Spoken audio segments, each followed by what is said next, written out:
There's an intro. I know it.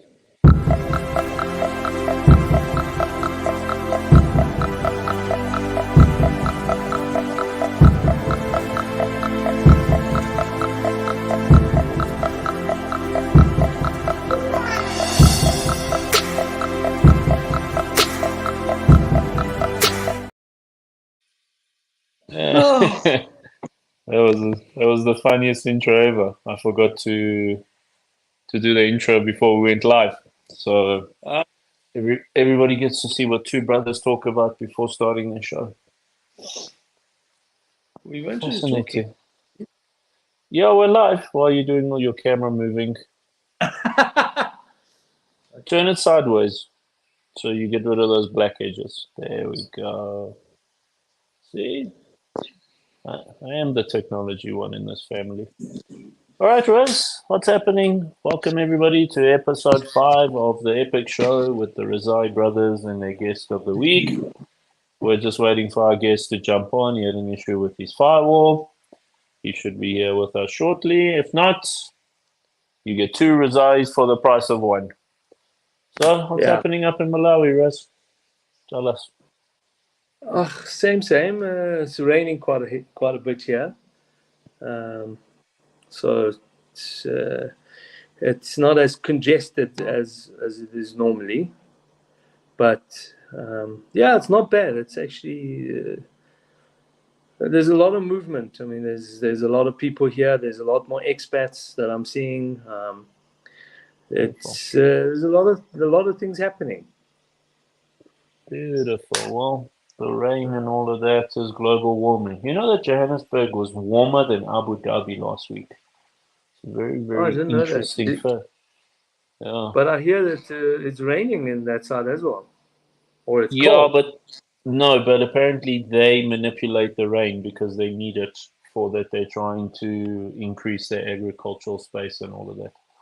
Oh well, they've got these rain machines, apparently hundreds of millions of dollars worth of rain machines, and it like seeds into the cloud and then the cloud rains. So this is the South African government. No, we're talking about Abu Dhabi. But if we're talking about the South African government, no, they're not doing anything. They don't know about the weather as much as when it happens than anybody else. Yeah, okay. So you know what I've actually started realizing with these shows?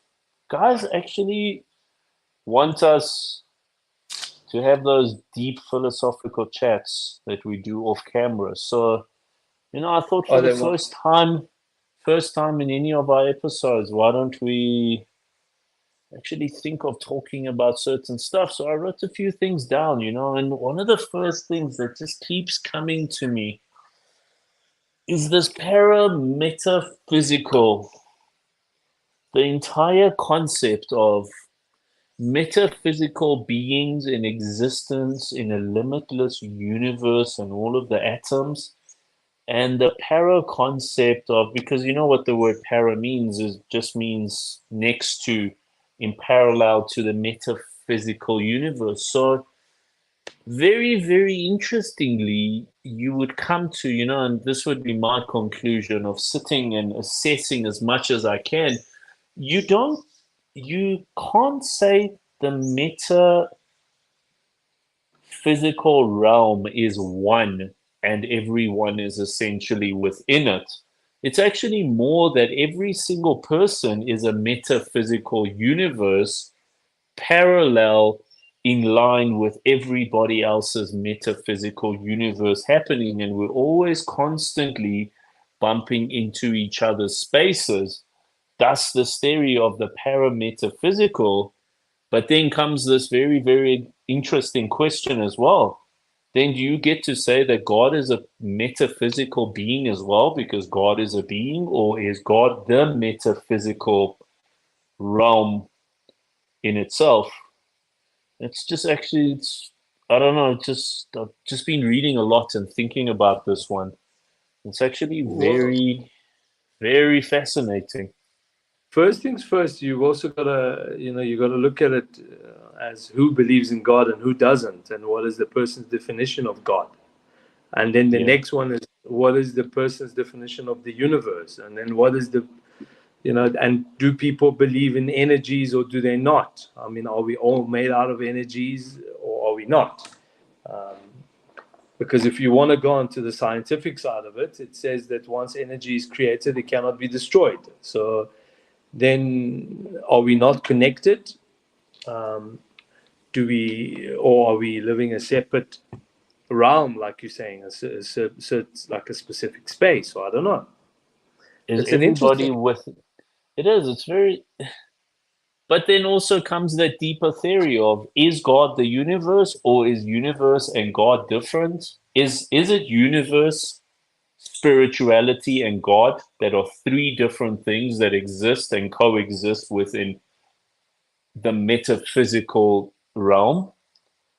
Or is it actually that it's actually one, and that this higher being is the spiritual higher being of the universe, that is the one that we call God? And is he of a being existence with his own metaphysical, that we're all living in his metaphysical realm of existence?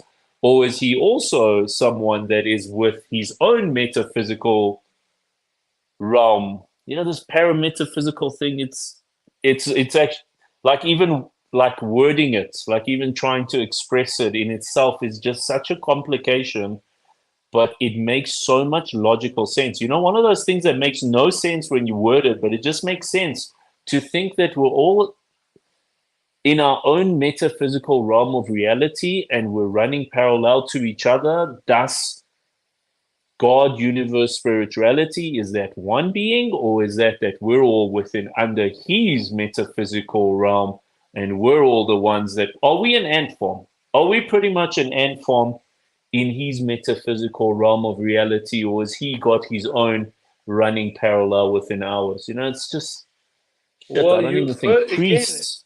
you see, again, it goes back to what a person individually believes in. If you look at the Abrahamic religions, which is where Judaism, Christianity, and Muslim stems from, then there is only one God, one creator, and the creator basically has created the universe. So God and the universe is completely separate. Universe is just a space, and God is the higher being.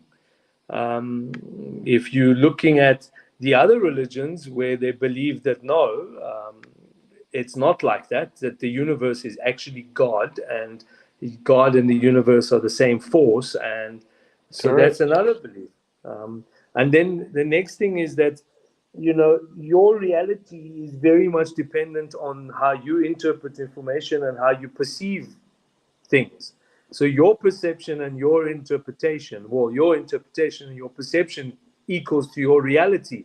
So your reality is always going to be very different to the person next to you.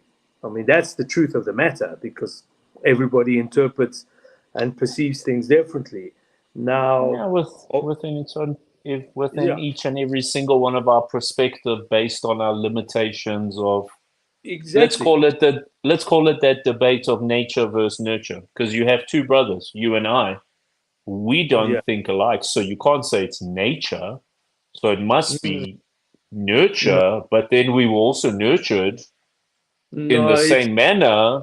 So why don't you and I think alike? We don't have the same nature. We've got the same nature and the same nurture, but our perspective is different. So where's because you that see, debate? well, this is the thing. Like we were brought up in similar environments, obviously with similar setups, but the way that we have interpreted the experiences that we've gone through is very different, which means that it has led us to have different outlooks into life. So, for example, So if you're leaning more on the nature aspect, that me well, within my it is. natural instinct, I saw something different to you saw it in your natural instinct. Exactly, because you got brains and your brain is constantly thinking and feeling. I mean, you're feeling and you're thinking. That's what you are. You're a being that thinks and feels. Um, so you are looking at circumstances differently because you are interpreting it differently. I mean, let's look at it this way: you get two kids in a playground, and the mom of one comes and says, "Why can't you be like your cousin?" And that kid then takes that as being, "I'm not good enough," and it develops an entire insecurity around it.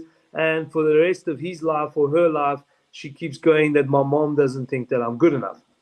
Then True. you get another kid that the same situation, the mom comes and says, "Why can't you be like your cousin?" And that kid thinks to himself, "I don't want to be like my cousin. I'm actually better than my cousin." And it acts as a self-esteem booster, and that person excels differently. So it's the same situation, but you've got two different people. Same way that the biasm was interpreted. Yeah, I get that. You know Yeah. why I'm even thinking of all of this? Because I swear, and I was having a chat with, one of these older guys I know, and he's been through a lot in life. So he's a wise old man. Let's call him that. And I was saying to him, and I was saying, Bud, I don't understand when I was younger and I had done nothing of any value to the community and I had no actual real substance. I was more liked in the community and I had more of like a liked presence. And now that I have become different, that I'm always on a different path and a different way that I see the community and the social environment, and I choose to not interact and be a sheep to it, I have less like within the community. And his response to me is, Bud, deal with the consequences of your achievements. And it made me sit and think to myself, is it that, It's, again, going back to this metaphysical realm of reality, is it that when somebody steps out of the see, the para-metaphysical is the para part is very important, rather than saying that we're all under one roof. It's that everybody is within their own realms of existence. And then what happens when all of a sudden my approach changes to what the approach was perceived of the guy next to me? I'm more misunderstood than disliked, or is it that I'm not cheered for? What is that thing in the universe that we're all living in the same space? We all wish each other the best. We all try and understand things. We all live within the perspective, as you mentioned. Turn your camera sideways again, Mr. Horrendous with technology. But then why is it that the same people that you thought would support you don't support you when your perspective is different to theirs, when you now are out of it? Exactly like I said, what the old man said to me. He said, deal with the consequences of your achievements. He says he's seen some of the stuff that's like I've made news and articles and all of this stuff. He says, people don't like that. Deal with it. Deal with certain amounts of people will support your achievements and other people, you got to deal with it. Yeah, Rose, you need to turn your camera and just leave it. Yeah, just don't touch it now. no, I got a phone call in the middle of that, so cut it. Well, Yeah, there's another thing that you see you got to look at. You touched on it. Um, People are sheep and they like conformity. So when you fall within the frameworks of what they like, you are going to be cherished and loved and appreciated. And it's not really about achievement. I don't like the word achievement because, again, achievement is a very personal thing. You yeah, might think that you've achieved something, but the person next to you might not.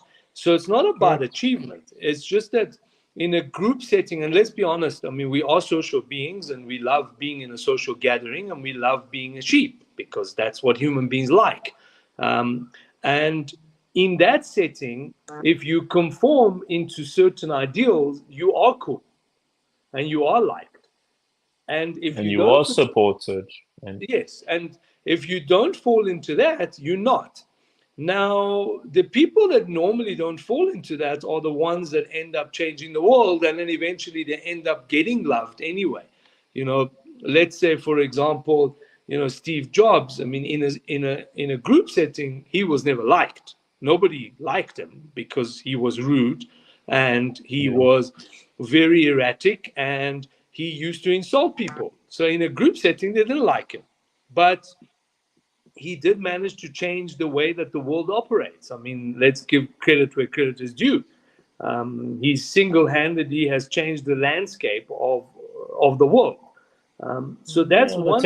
technology advancement. Because if Yeah, he hadn't, you see, the reason why technology keeps evolving is because of its convenience, and you can pretty much give that convenience to Steve Jobs. He made it easier to yeah, access technology, yeah, and more people started finding ways to better humanity. Well, exactly, some people found better ways, some people found worse ways.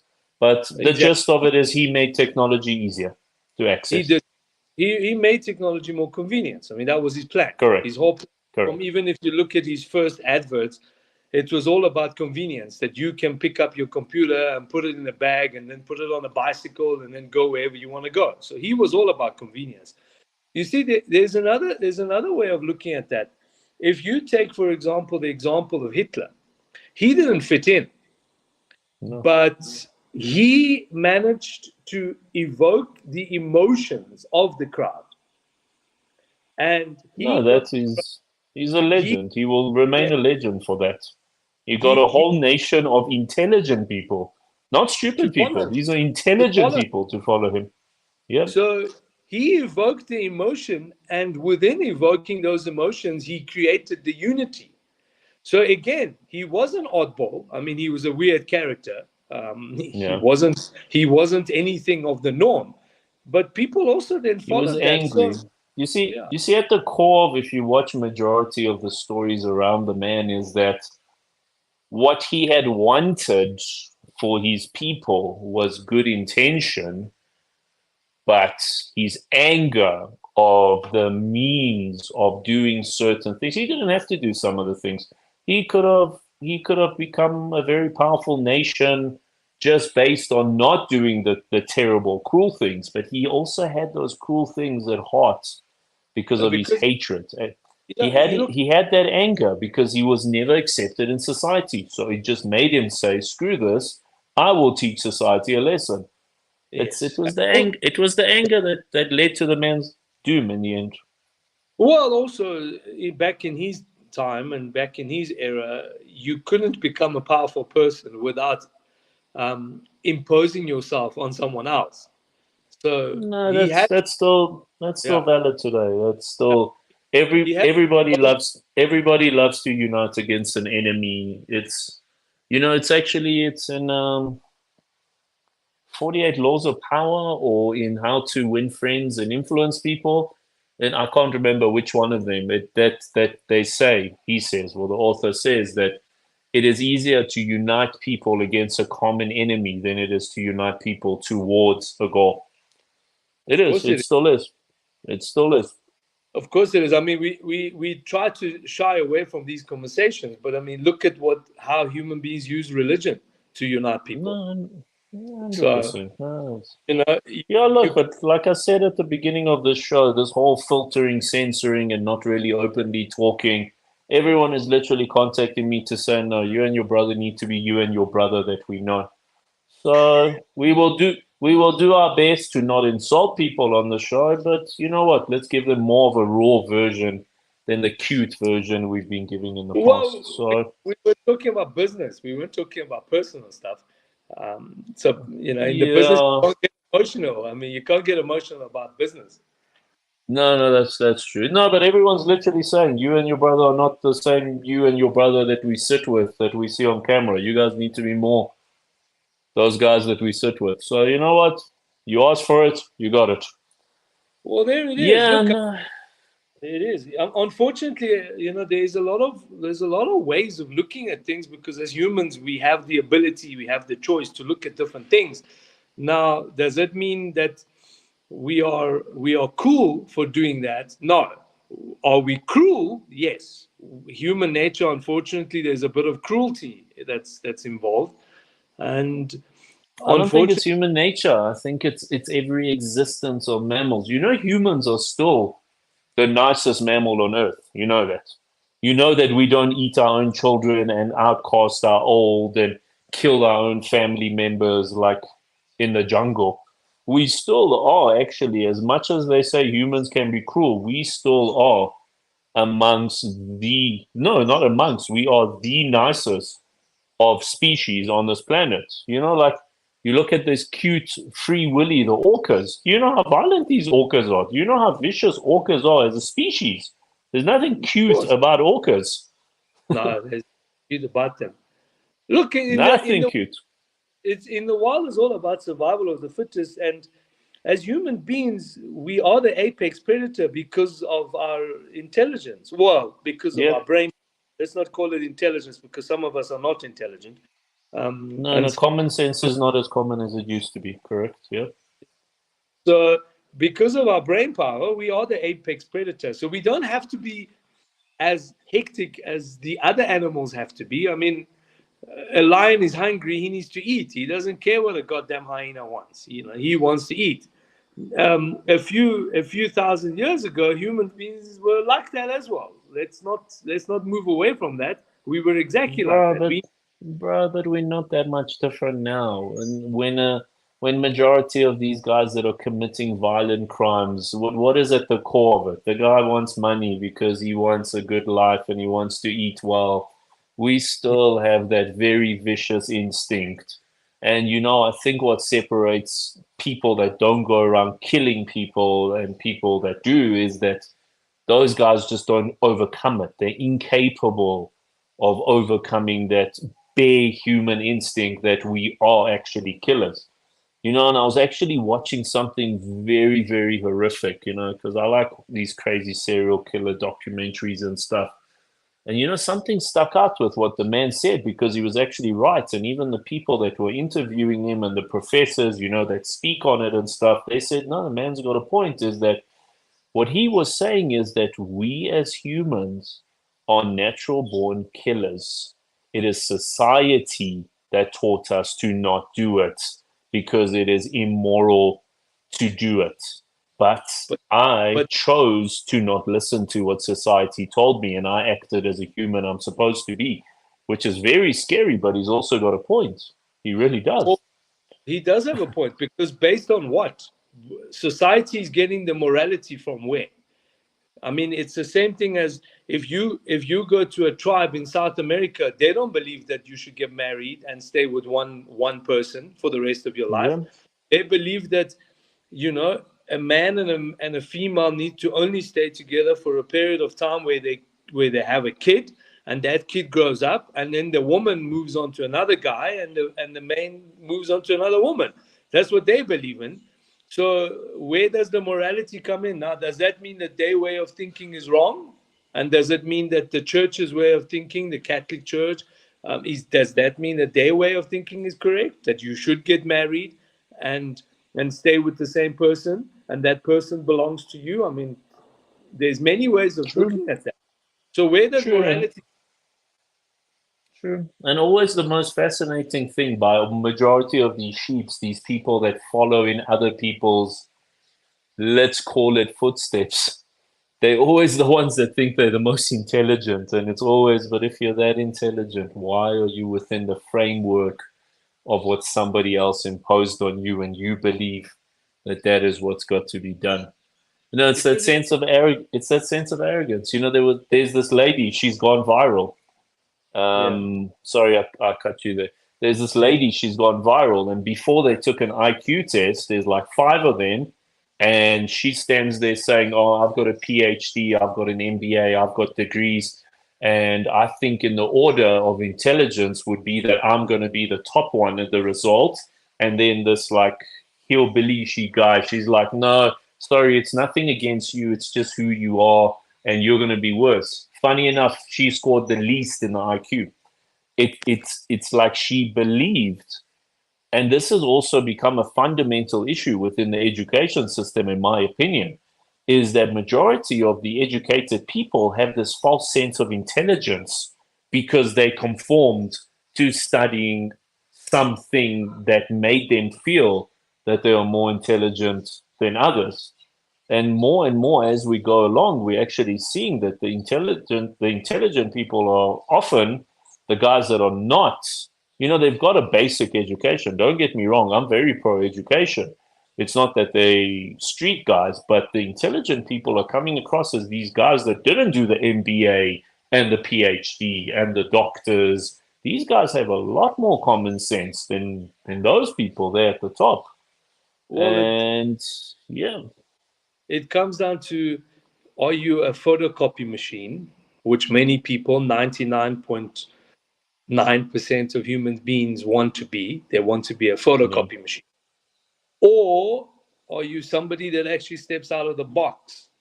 Now, intelligence and being intellectual is actually got nothing to do with what you've studied. No, it's two different things. Having common sense and being intelligent are two different things. Even those two are different things. I mean, I, you, I, you, I don't even remember the subjects that I studied in university. I don't remember what they talked about.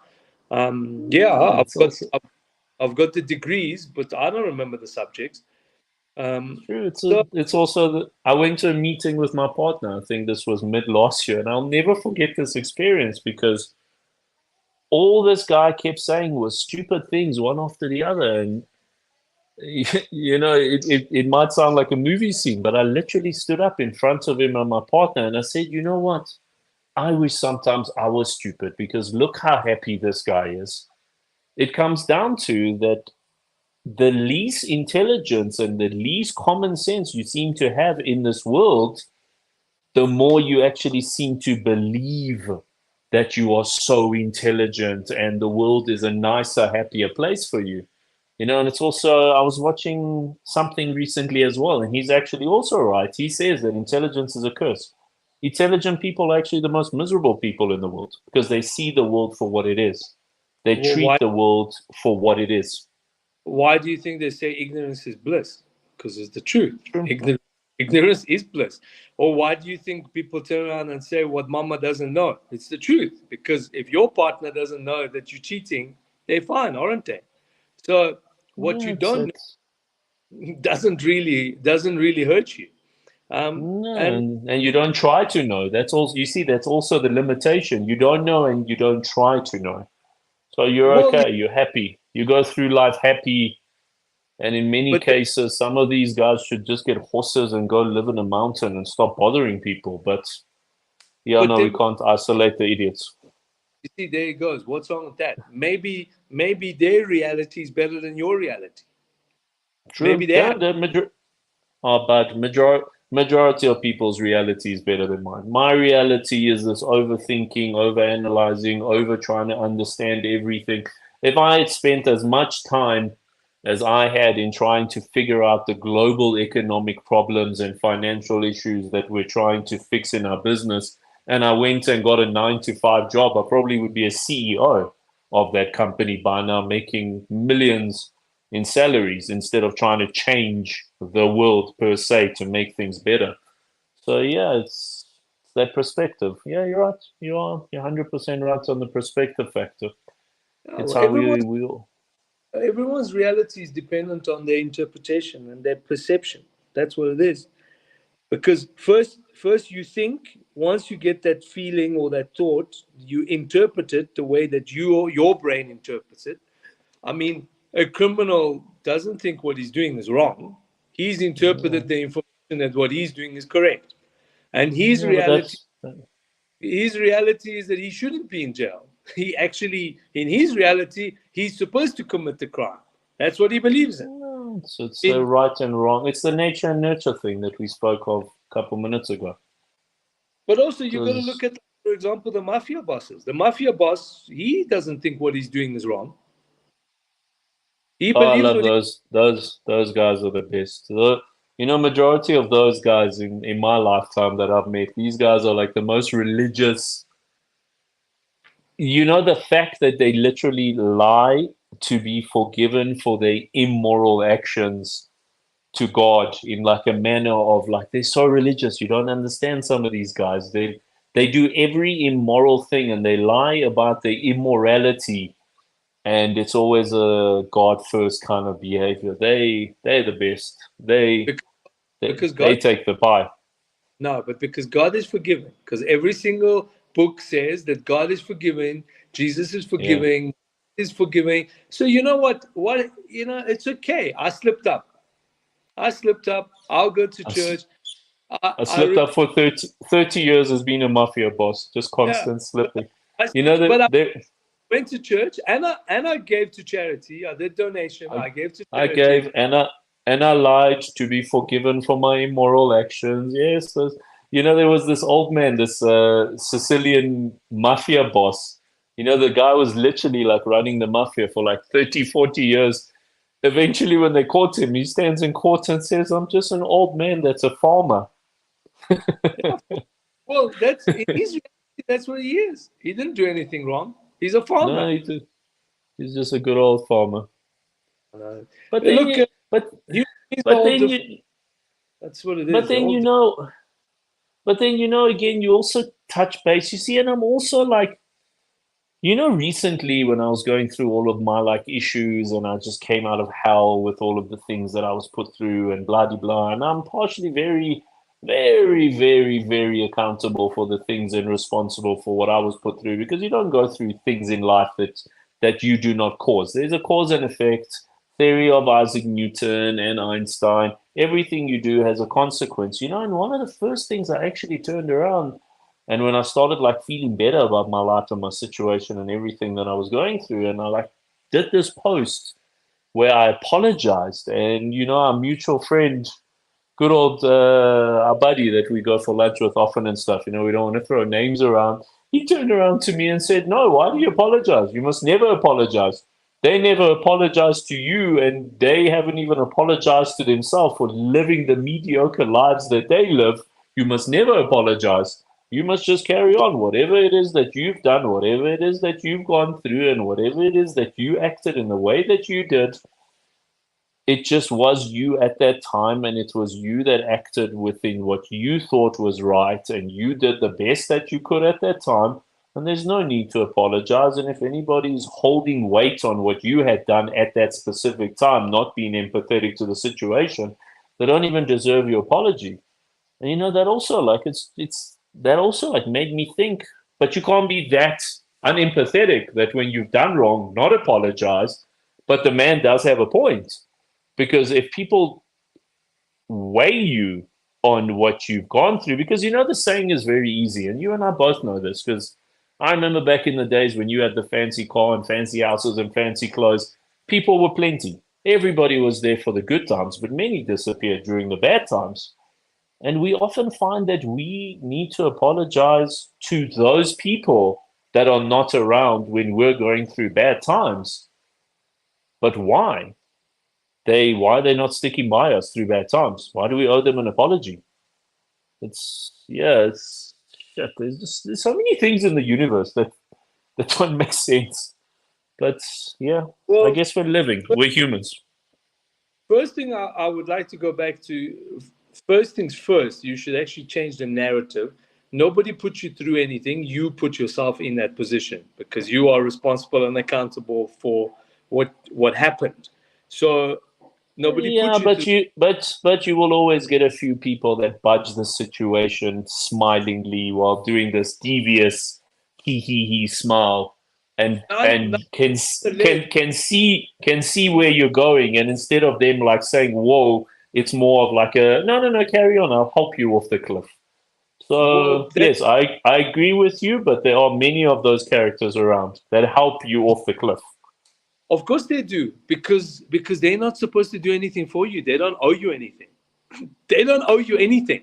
If you want to jump, somebody says, "Okay, cool, but jump." I don't Go owe for you it. anything. I don't have Go to. I for don't it. have Yeah. to.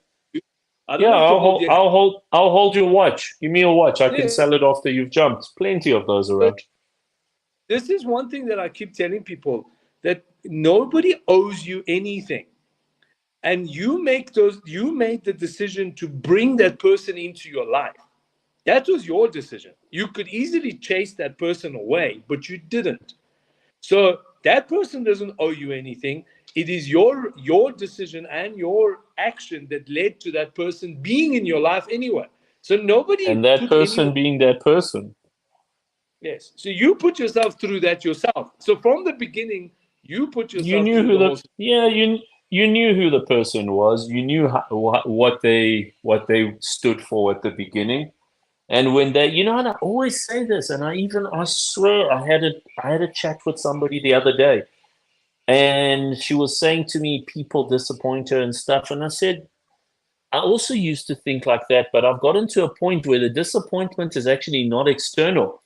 I no longer get disappointed when people be who they are. I get more disappointed in me, the external disappointment of me thinking that they would be something different instead of doing what I knew they were going to do. The disappointment is not external. As you get older, I think. I think when you're younger, you always, I'm disappointed in you, I'm disappointed in this, I'm No, disappointed in that. You it get to a is. It point where is. the disappointment becomes internal. No, disappointment is disappointment, and it will always remain because you are attaching an expectation to it. If you Correct. don't have an expectation of something, you won't get disappointed. So Correct. if it, like I was having a chat with a female friend of mine. I think it was a couple of weeks last week, if I'm not mistaken, and Yeah. she was going on about no, he's supposed to do this and he's supposed to do that, and then I just stopped her and I said he is not supposed to do Supposed to do nothing. anything. There's Nothing. nothing. There is must. You are expecting it, and because you've attached an expectation, you are automatically getting disappointed because no Correct. human will ever match up to what you have created in your head. They can't. And It's not. and majority of that expectation comes from entitlement as well. It's that no, this person should be like that towards me. It's not. I listen. You and I, we don't agree on a lot of things, but this one we 100% agree on is that you have no entitlement to expect anything from anyone. No. But then you also have that debate of we're still human beings.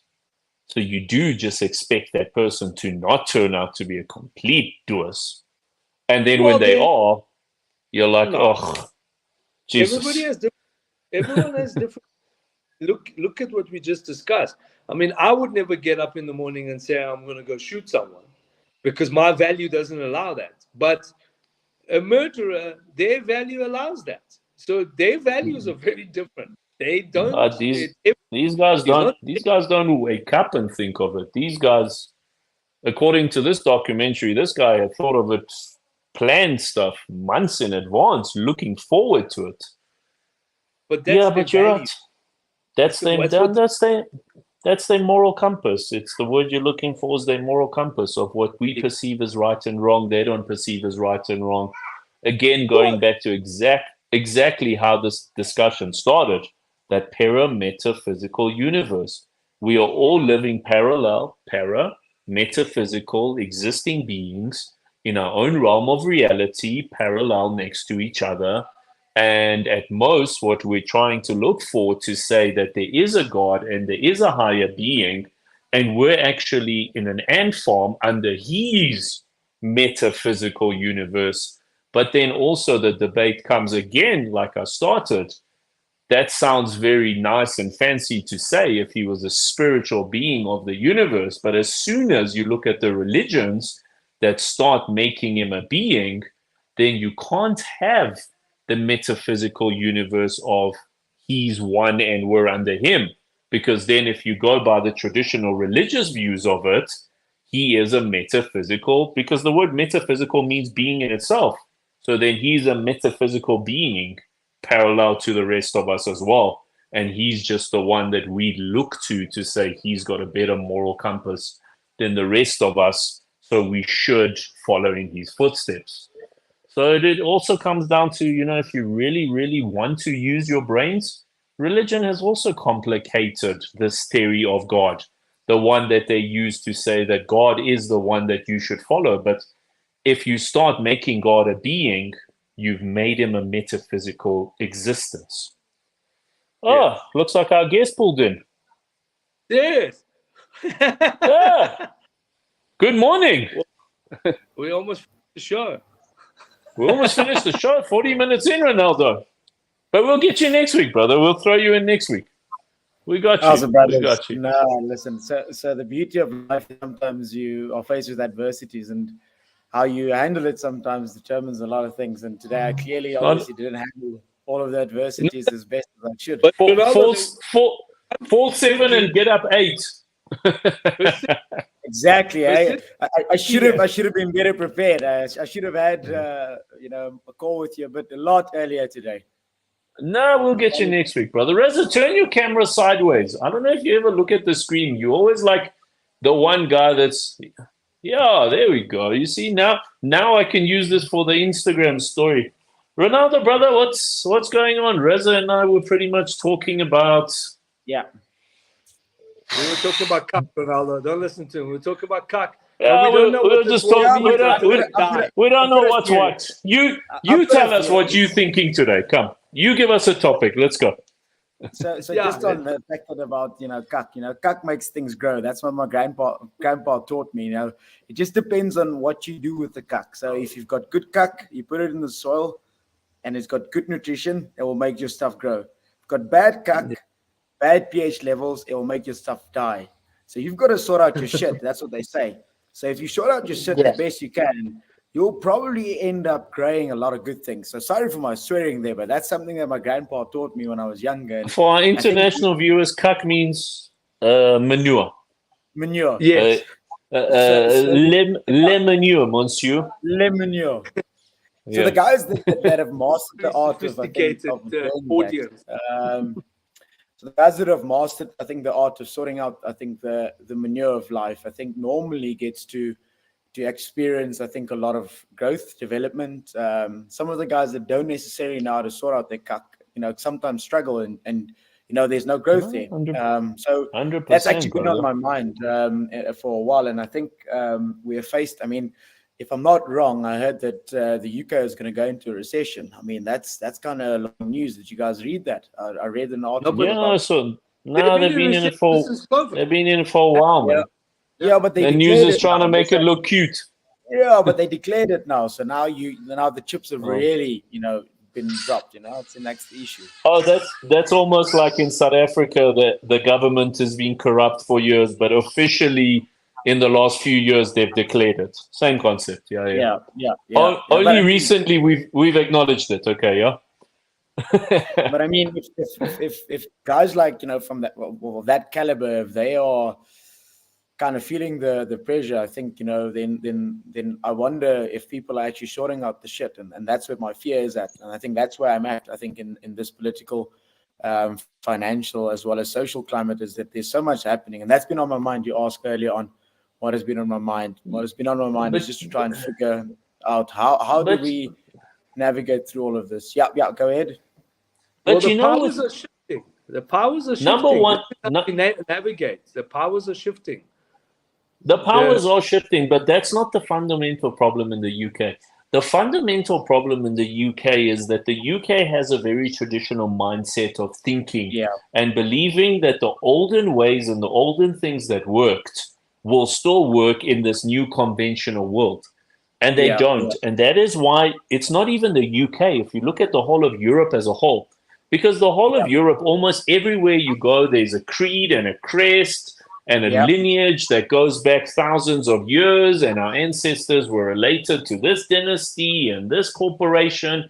And the general mindset of the structure in Europe is not to this new age world. It is not to what's happened with decentralized currency. It is not yeah, yeah. that the people that you've been mining the commodities to maintain your world through no longer want you to do it, and they want to break away and shift to having their own systems.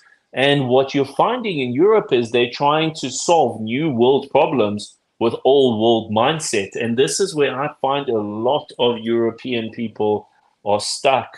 There is no innovation there. There is no solution building. It's always, all right, there's a recession coming. What do you think they're going to do with this recession? Print more money, pump it into the economy, pull back a few interest rates, get everybody hooked again, get money back in through the ATM machines, and say, oh, we made it out of that alive. But there's no new But solution. no, fair. But do you think that obviously, I mean, there's a lot of research being done on, I think, what good change or people that influence change, obviously, what they apply. Do you think that from the elections that will take place within, I think, the US and a lot of those places, do you think that's going to have an effect on what happens with world trade, or not really? Because as much as, I even have a partner in my business who's not a pro-Trump fan, but the same problem that is faced in Europe, and I'm going to use a word in 1 second, is the same problem that everybody pre-Trump used: bureaucracy. Europe is tangled in as much as research as they do, and as much as ideas and paperwork and 500-page documents they build on how to solve the problems coming. These guys don't implement anything. There's consistent bureaucracy. Trump was the first guy in the Western world to come and say, nope, there will be no bureaucracy. I'm going to run this show my own way. And that's why when you look at, as much as I'm not a huge fan of the certain mannerism of the Middle Eastern countries, but because they always cut through the red tape of the bureaucracies, look at their development, look at their growth. Because someone thinks of something, writes it on paper, and it gets done. Europe and America, 300 people think of it, write it on paper, 400 people debate it, and then it goes back to then getting amended, and then a whole cycle again without this implementation that happens in the developing nations. The implementation is literally it. It's almost the same as when people want to have meetings with me. And I'm going to say this, it's not an arrogant comment. I always respond to them. I say, can you email me what you want to meet about? Because if you email me what you want to meet about, I can digest and I can decide how to implement that concept, rather than having 3 meetings for you to tell me something and let's go back and forward and debate in a meeting about it. Put it in writing. I will give you a yes or no, and I will work out an implementation if it's good for us, or sorry, but not for us. This is something the Middle Eastern guys have gotten right. It's even the late Gaddafi had got it right. You've gone way too far off topic. I've gone way too far. All right. Now, coming back to topic. The UK, Ronaldo, the UK is full of bureaucracy. There's your answer to your question. Yeah, but he asked a very simple question. The question is, if the establishment gets re-elected and goes back into power, nothing changes. Nothing. Same bureaucracy, same routine, same program, same issues. Correct. Unless you have somebody new that comes in, and unfortunately, the extremist side of the human political nature is kicking in, and there's a lot of extremist guys that are starting to come into power. And if that happens, yes, there will be a shift. There will definitely be a shift. I mean, look at what has happened in Poland. Look what's happening in Ukraine. Look what's happening in Israel. This is as a result of the extreme side that is kicked in, and they have taken over the power. So have they taken over the power, or has it been given to them? Like, just hear me out when I say that. Like, we as a people, I think, and this is what I was trying to get at early on by asking the question of, if the powers that be, the big oaks, if they have been given the power by the guys that are on the ground, then who's really at fault? And I know it's an old conversation. It's like, okay, cool. Do you actually count as a normal citizen of the world? Do you have an influence? Does your where you spend your money, where you do business, how you live your life, does that influence the actual social constructs that actually exist and then make up the normality of life? Do we give it up to them, or take it? I have one question for you. Do you believe that every single election that is held around the world is fair? Based on the rules and regulations that we, the people, decided. No.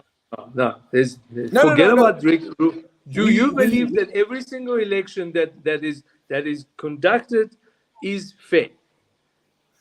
Based on what we, the people, put into parliament, or what the election committees, we influence that. So we decide what happens there. Okay. So my next question is that who decides a new president that comes in? It's the masses, right? Yes. Okay, so it's not your intelligent people. Your intelligent people do not have the same amount of power than the masses do. Well, that's Do you on the believe- assumption that the masses are not intelligent, and we can't assume that, right? No, but let's say the masses or the let's say for this experiment or for this conversation. Now, are the masses easy to manipulate? Yes. Okay. So is the election actually fair? Elections are not fair. Because if ANC goes out and starts handing out bread and beer and starts giving 5,000 Rand per person and then starts promising that we're going to give you houses, we're going to give you cars, we're going to give you free medical aid, is the person who is, and let's go back to what you said, the person who's non-educated, let's not use intelligence or intellectual. Let's say a person that's not educated, is that person not manipulated? But And why if that are person they is being- Yeah, but why that's are you. they- You see, yeah, no, but you see, specific- you guys are saying the same thing though. You're not listening to what Reza is essentially saying is that the social injustice has created a larger masses of the guys that are capable of being promised things to get the voting power, and then the guy gets the voting power and he's not what he's supposed to be, is what he's saying. And Ronaldo is pretty much saying, but that masses are the ones that put in place what we accept and what we want that president to be. So you guys Yes. are pretty much basing it on the exact same demographic, but it's not, I don't think the word you're looking for is intelligence. The word you're looking for, the demographic that all, not even just presidents, before presidents, there was emperors and before them kings and such and so forth. The demographic all of these guys have touched base on is the guys that they can easily manipulate to support a better life for them and vote for me, but then they don't get it. And then another promise comes, and then it doesn't happen again. It's more, I don't think it's intelligent, the word you're looking for, Rez. The word you're looking for is actually desperation. You see, they manipulate the desperation of the masses. Exactly. They do. So they really do. So my question comes back is the same thing. Do we believe that an election is fair and it's actually free? It's not. An election is not fair and free. Elections are manipulated. No. They get manipulated. The concept of the entire roadshow pre-election is become very, very gray area because a lot of false promises are thrown around. Therefore, a lot of propaganda is used. There, I see what you're saying, Rez, is that the building up to the election is really not fair because the guys are manipulating and lying and tapping into desperation and getting the guy to believe that he will become the savior, the next Jesus president. And yeah, but you see, that's also the gray area of how this whole political game works. Politicians have worked out politics is the same as a business. They go out and do their marketing to get the client. Is that not what a business does? So they use the same. And they use the same. I was about to say they use the same capitalist system as corporations. They go and market the gimmick to get the client. And then when the client comes in, they're like, holy shit, this is not what we paid for. But I don't think that's a new thing, Ronaldo. I think that's been going on since the first emperor that set foot on this planet. There we go. And back to the question I asked. Do they take it or do we give it? I'm of the opinion that they take it. I'm also,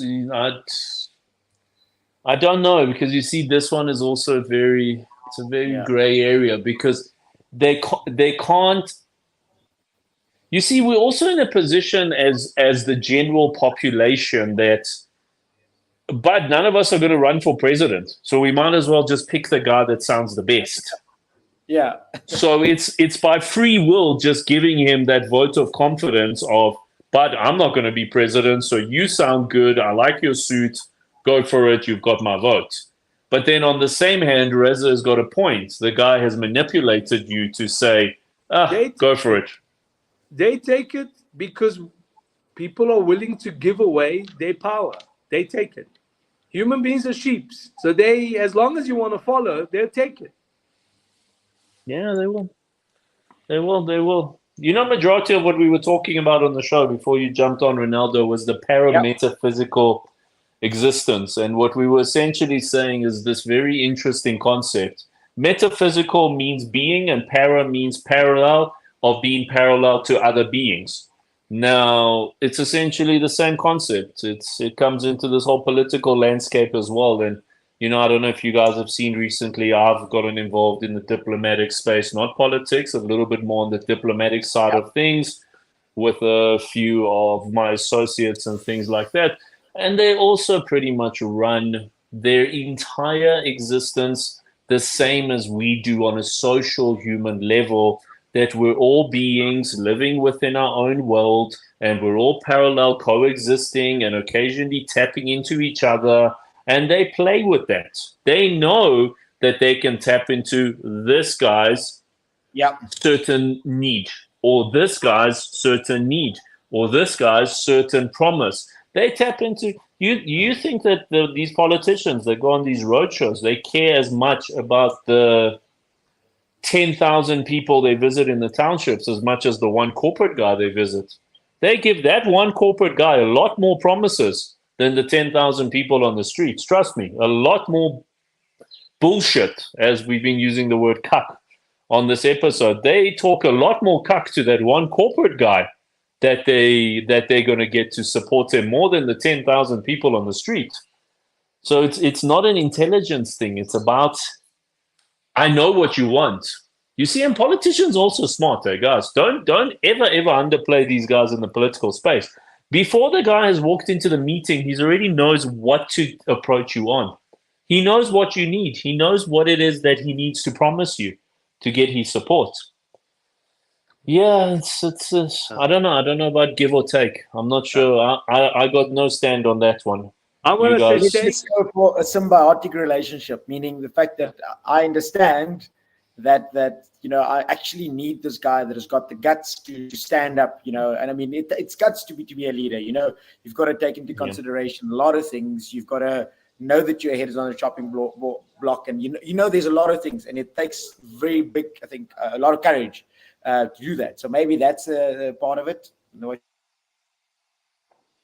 Yeah, but then also I think human beings are also so complacent. They're like, I don't have the energy, or I'm not willing to leave my comfort zone to risk so much to be a politician. So if this, again, I go back to, I like your suit, you look good, better you than me. There's also that, I think it's also that laziness where we're just like, okay, just you get my vote. Yeah, but he just touched on it. I know, I'm not. It takes courage to be a leader. It takes, and not many people are courageous. So I know, but he's saying it on that approach. I'm saying it from this side, where as the voter, you pretty much think, I'm too lazy to be as courageous as this guy, so go for it. I'm not going to change the world, so you can have my vote. You do it. Sorry, James, I've got to go. Yeah. I've got to go make a phone call. Yeah, guys, let's jump. No, I'm going to get Ronaldo back next week because his Wi-Fi wasn't working for 40 minutes. So on that note, ladies and gents, let's wrap it up. Let me say my goodbyes. We'll catch Ronaldo maybe next week or in 2 weeks or so. We'll bring him back. We can have these amazing chats. Next time he'll make sure his Wi-Fi is working. Look forward to it. Yeah, he's actually a very smart guy. You guys can talk about intellect amongst each other. All right, ladies and gents, thanks for your time, and we'll catch you next week. And remember, okay, cool, fine.